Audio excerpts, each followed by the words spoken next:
Magandang araw po sa inyo at maraming salamat po sa araw na ito sa inyong pagsama sa ating pong pagbabahagi ng salita ng Diyos. Nawa ay sa araw-araw ay nararanasan po natin ang kagandahang loob ng Diyos sa ating mga buhay, sa ating pamilya at maging sa bawat iglesia. Madalas nating sabihin na God is good at ito ay ating tinutugon ng all the time. And all the time, sumasagot tayo muli pabalik na God is good. Sa pamamagitan ng gitong sagutan ay nagkakaroon tayo ng palakasan at sama-sama tayong nakikiayon doon sa katotohanan na tunay na mabuti ang Diyos. Pero naitanong ba natin, paano at kailan mo nasasabing mabuti ang Diyos? Madaling sabihin na mabuti ang Diyos lalo na kung ang mga panalangin natin ay tinutupad. Madaling sabihin na mabuti ang Diyos lalo na kung pabor sa atin yung mga nangyayari sa ating paligid. Masarap magpasalamat at sabihing mabuti ang Diyos kung maayos ang ating kalagayan, kalusugan, maging yung ating pamilya. Pero paano kung baligtad ang nangyayari? Masasabi mo bang mabuti pa rin ang Diyos kung sa halip na ginhawa ay pagdurusa ang ating nararanasan? Na sa halip na tugunin ang ating mga panalangin ay nakakaramdam tayo ng tila ba katahimikan ng Diyos? Ang kabutihan ng Diyos ay hindi natin mapapasubalian dahil ito ay isang katangian na pangwalang hanggan. Hindi pa man ginawa ang langit at lupa, ang Diyos ay likas ng mabuti noon pa man.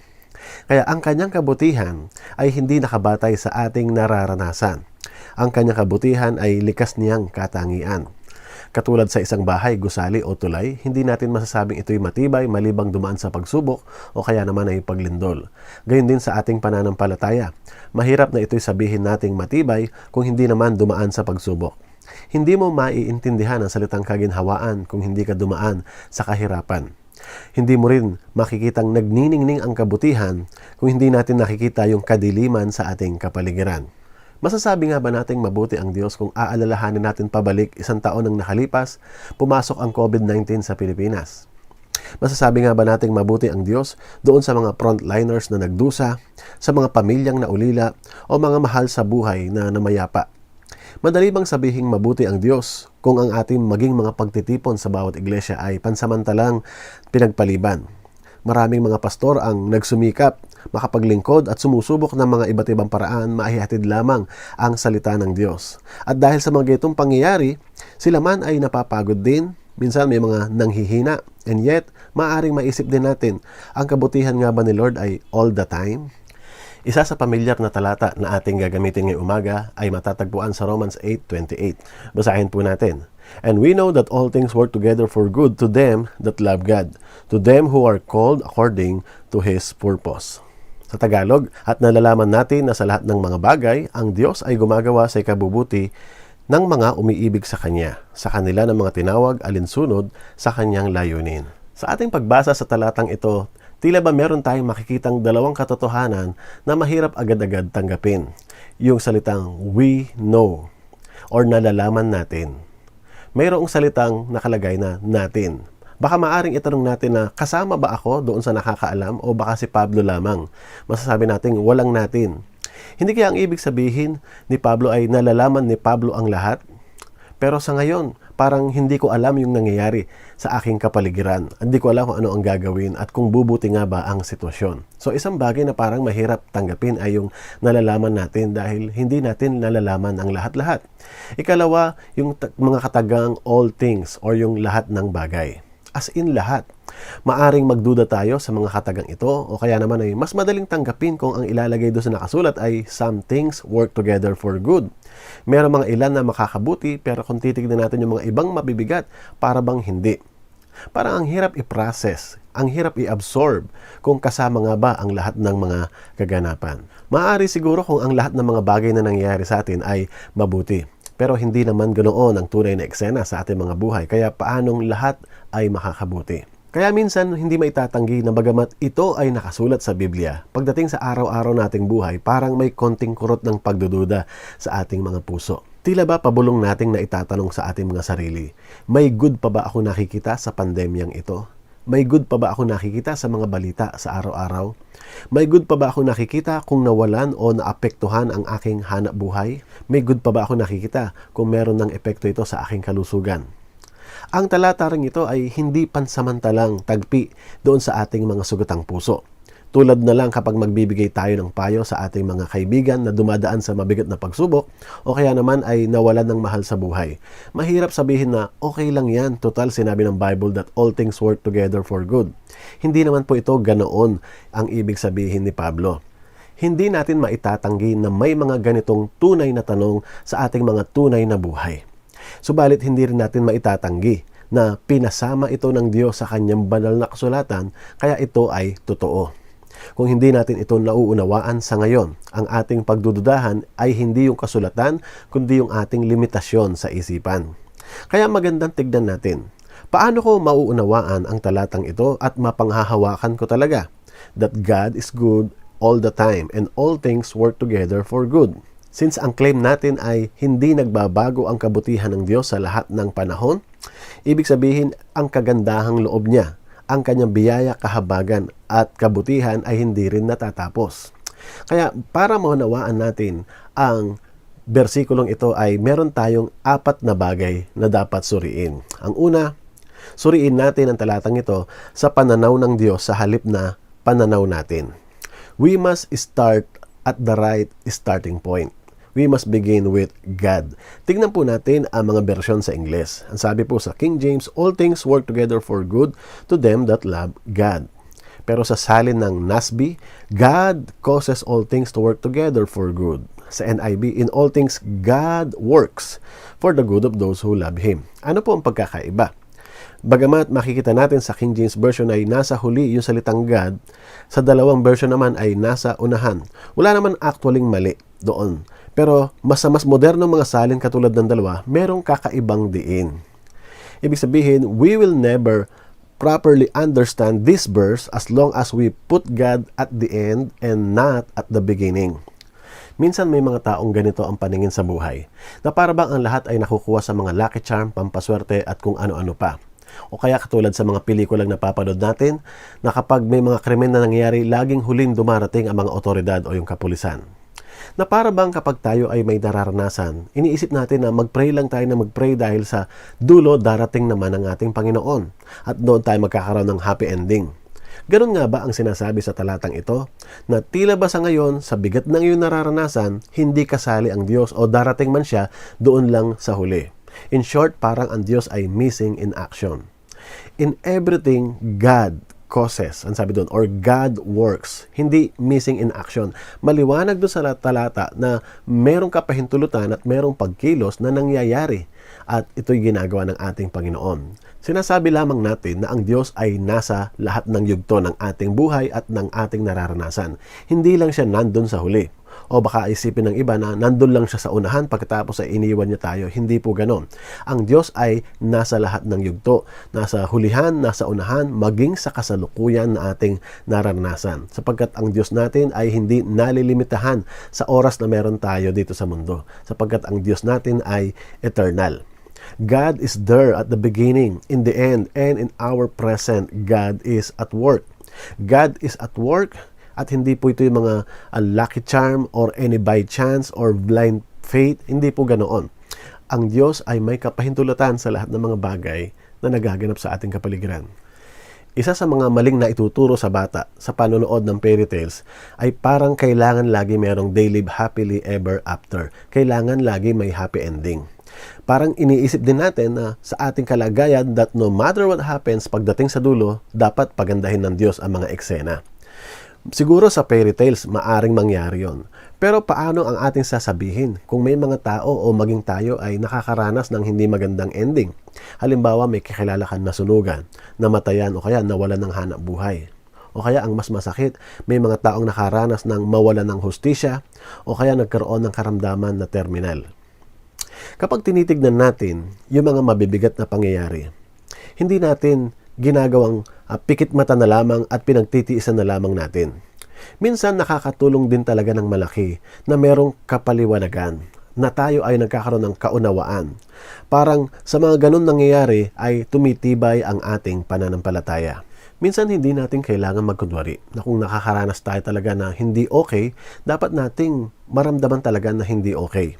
Hindi tayo hinihiling ng Biblia na magkunwari na kapag mabigat ang iyong nararamdaman ay isipin natin na ito'y imahinasyon lamang natin. The point is, we must see the active involvement of God.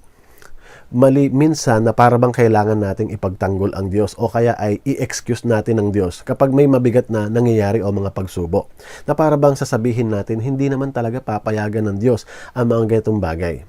Pero ating makikita dahil nangyayari, ibig sabihin may kapahintulutan. Hindi ibig sabihin ni Pablo na lahat ng mangyayari ay mabuti lamang. Hindi po yon. Hindi niya sinabi na kapag may trahedya ay tawagin nating mabuti ang trahedya. Hindi po yon. Hindi rin niya sinasabi na kapag nanampalataya ka lang, bubuti ang resulta sa dulo. Hindi po ganon. Hindi rin niya sinasabi na kakayanin nating maunawaan ang mga nangyayari. Hindi rin po ganon. Ano ngayon ang ibig sabihin ni Pablo? Well, katulad ito nang nagpunta ka sa isang tahimik na library at meron kang mababasang malaking karatula na may nakasulat na quiet, God is at work. Paano? Hindi tayo nakatitiyak kung paano. Ano ang ending? Tiyak tayo na ito ay good at hindi evil. Ito ang ibig sabihin ng Romans 8:28. Katulad sa isang batang takot na takot sa dilim at kulog, siya ay iiyak ng iiyak dahil nahihirapan siya makakita gawa ng kadiliman. Hindi siya titigil ng kakaiyak hanggat hindi niya nakakatabi ang kanyang tatay.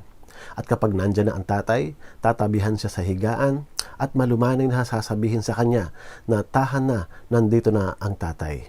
Ganon din sa ating buhay, nawawala ang ating takot kapag nasa bisig tayo ng ating Ama.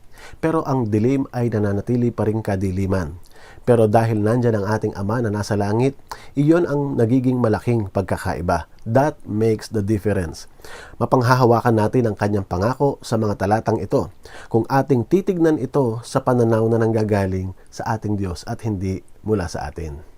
Ikalawang bagay na dapat nating suriin ay yung makikita natin sa hangganan sa halip na yung nakikita sa kasalukuyan. Kailangan natin magkaroon ng long-term perspective. Maraming mga bagay na mahirap ipaliwanag. Maraming mga bagay na unexpected. Maraming mga sorpresa. Katulad na lamang ng pandemyang ito, maraming tao ang nagkabiglaan. Minsan may mga nagtatanong sa akin, bakit kung sino pa yung maalaga sa katawan, yun pa ang nagkaroon ng karamdaman?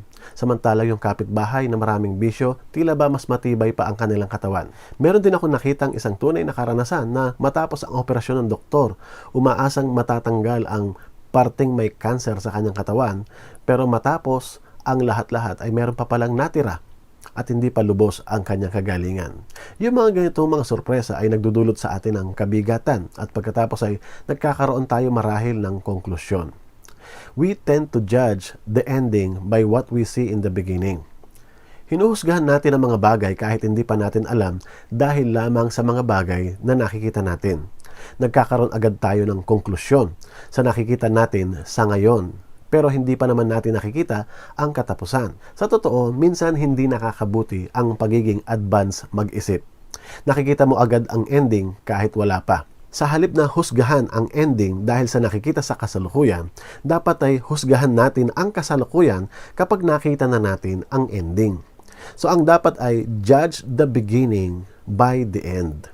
Kaya kapag makikita natin doon sa teksto, and we know that all things work together for good. Mahalaga yung salitang together na ang ibig sabihin sa Griego ay synergon or dito galing yung salitang synergy or synchronize. Dalawang bagay na parehong gumagawa ng magkasabay at hindi pwedeng paghiwalayin. Hindi mo pwedeng i-isolate yung nakikita mo ngayon doon sa makikita mo sa future. Talagang ang lahat ng bagay na ito ay magkakalakip-lakip na gumagawa at gagamitin ng Diyos sa ikabubuti ng kanyang mga anak. Katulad na lang rin sa pagluluto. Tulad na sinigang. Kung ang kukunin mo lamang at kakainin ay yung pampaasim na sampalok, maaring hindi ka matuwa sa lasa. Pero kapag lahat ng mga rekado o sangkap ay pinagsama-sama mo na at natikman yung resulta, doon mo palang maa-appreciate yung kagandahan ng mga pinagsama-samang mga sangkap sa ikabubuti ng magandang panlasa sa huli. May magandang produkto sa huli, itong mga nararanasan o pinagdaraanan natin sa buhay. Madalas, gusto lamang kasi natin na yung end result o yung produkto, pero nalilimutan natin yung proseso bago dumating doon sa finished product. Katulad na lamang ng gusto nating lumakas, pero para tayo lumakas ay kailangan nating magbuhat ng mga mabibigat na bagay katulad na lamang sa gym. Meron talagang proseso para lumakas. Ganon ang ibig sabihin ni Pablo. Katulad na lamang din sa paggawa ng tinapay. May mga ilang sangkap na kailangang pagsamasamahin at bago mo matikman ang isang masarap na tinapay, ilang paghalo, paghampas, pagputol-putol, paghulma at pagdaan sa init bago lumabas ang isang napakasarap na tinapay. Ito yung end product. Ganito rin sa ating buhay. Tayo ay hinuhulma ng Diyos sa gusto niyang kaparaanan. Naglalagay ng iba't ibang sangkap na ating nararanasan nang sa gayon ay magdulot tayo ng kanyang kaluwalhatian. Ganito dapat natin tignan ang ating buhay. Huwag nating husgahan ang dulo dahil sa nakikita mo lang sa ngayon. Panghawakan natin ang pangako ng salita ng Panginoon, pero dapat tayong tumingin, hindi dito sa malapit lamang, kundi doon sa malayo. Ikatlong pagsusuri na dapat natin gawin ay tignan natin ang kahulugan ng salitang good. Dapat natin itong suriin kung kabutihang batay sa Diyos sa halip na kabutihang batay sa ating sarili. Madalas may sarili tayong bersyon o pakahulugan ng salitang good. Kapag nakukuha natin yung gusto natin, nagtatagumpay tayo, gumiginhawa tayo, sumasaya tayo, nasasabi nating good. Yun ang ating bersyon. Good kapag pabor sa atin, kapag maraming blessings, kapag marami ang happenings. Maaring mali ang ganong kaisipan at dapat nating unawaing maigi ang sinasabi dito sa talata. Ano ang ibig sabihin? Well, makikita natin ang kasagutan mismo doon sa talata. Ano ang tinutukoy ni Pablo na something good? So kung doon sa teksto ay mababasa natin sa verse 29, For those God foreknew, He also predestined to be conformed to the likeness of His Son. So malinaw doon sa talata ang sinasabing end product o yung future result. Itinilagad daw tayo ng Diyos sa napakagandang magiging achievement. Isang araw matutulad tayo kanino? Kay Kristo. Magiging kawangis niya tayo. May kinalaman ito sa kabanalan. That we might be conformed to the likeness of Jesus Christ. Nangangahulugan gumagawa ang Diyos sa buhay mo para maging katulad tayo ni Kristo. Yun ang salitang the term predestined. Yun ang dulo ng biyahe. Magiging kawangis niya tayo. Iyon dapat ang ating panambikan. Ang resulta ay may kinalaman sa kabanalan. Kaya ang kalooban ng Diyos ay madaling malaman. Kapag dadalhin ka ng isang desisyon tungo sa mas magiging banal, iyan ay tiyak na kalooban ng ating Panginoon. Pero kapag ang isang bagay ay maglalayo sa iyo tungo sa kabanalan o maglalayo sa iyo sa Diyos, tiyak na hindi ito ang kalooban ng ating Panginoon. So, hindi natin sinasabi sa teksto na all things work together for good, na lahat ng trahedya ay mapapalitan ng ligaya. Hindi po yon. Ang commitment ng Diyos ay dalhin tayo tungo sa kabanalan, tungo sa wangis ng ating Panginoon. Ang commitment ng Diyos sa buhay natin ay hindi tungkol sa kasiyahan o success natin. Hindi obligasyon ng Diyos na tayo ay gawing laging masaya at successful. Na kahit ano pang claim ang gawin natin dito, ang commitment ng Diyos, banalin tayo hanggang dumating siya. Kaya ang nararanasan nating pagdurusa ay may dalawang layunin. Tandaan, una, gagamitin ng Diyos ang lahat ng mga nangyayari sa paligid natin, maging yung kahirapan, para banalin ang kanyang mga tunay na anak. Ikalawang layunin, gagamitin ng Diyos ang mga mabibigat na karanasang ito para ilantad yung mga peking mananampalataya. Kaya kung tunay ka, dadalhin ka ng Panginoon tungo sa kabanalan. Magpapatuloy at magpapatuloy tayo anumang mahirap na pagsubok ang ating harapin dahil sa biyaya ng ating Panginoon. Pero yung mga hindi tunay na mananampalataya, once na ito sila ay mahirapan, tiyak na tatalikod sila. Kaya tandaan natin, iba ang bersyon ng good ng ating Diyos at iba ang bersyon natin ng good. Our good and God's good are not the same. Kung tayo ang masusunod, gusto natin ay kasiyahan at kaginhawaan. Pero kung ang Diyos ay masusunod, ang gugustuhin niya para sa atin ay kabanalan. Walang bagay na nangyayari na labas sa kontrol ng Diyos. Hindi kailanman nagugulat ang Diyos. Yun ang ibig sabihin ng sinasabi ni Pablo, that we know because we know God works and causes all these things. We know it not by looking at the events in our lives, but we know it because we are looking unto God. Ikaapat na pagsusuri na dapat gawin para mas lalong maunawaan ang talatang ito ay tignan sa ganitong perspective. Pangako para sa mananampalataya sa halip na pangako para sa lahat. Dapat nating maunawaan na ang talatang ito ay may limitasyon at hindi para sa lahat ng tao. Pansinin natin yung mga katagang, to those who love God, who have been called according to His purpose. Ito yung limitasyon niya, hindi para sa lahat. Ibig sabihin, Hindi lahat ng tao pwedeng i-claim ito. Ito ay pangako lamang para doon sa mga tunay na Kristiyano. Because God's purpose is to make His children one day katulad ng ating Panginoong Jesucristo. Kaya ang Romans 8:28 ay pwede ring masasabi nating isang evangelistic verse. Magandang tanungin natin, tayo ba ay tumutugon doon sa panawagan ng Diyos para mapabilang sa mga hinirang? Ikalawa, nakikita mo ba kung saan patungo ang layunin mo sa buhay? Kaya ang kabutihan ng Diyos ay hindi natatapos dahil lamang nakakaranas tayo ng mga pagsubok. Ang kabutihan ng Diyos ay sagana, hindi nauubos at hindi nagtatapos. It's a grace that is unending, undying, everlasting. The grace of God is not just amazing, but also unending. Kaya bago tayo magtapos, meron akong 2 talata na gusto kong iwan para sa atin.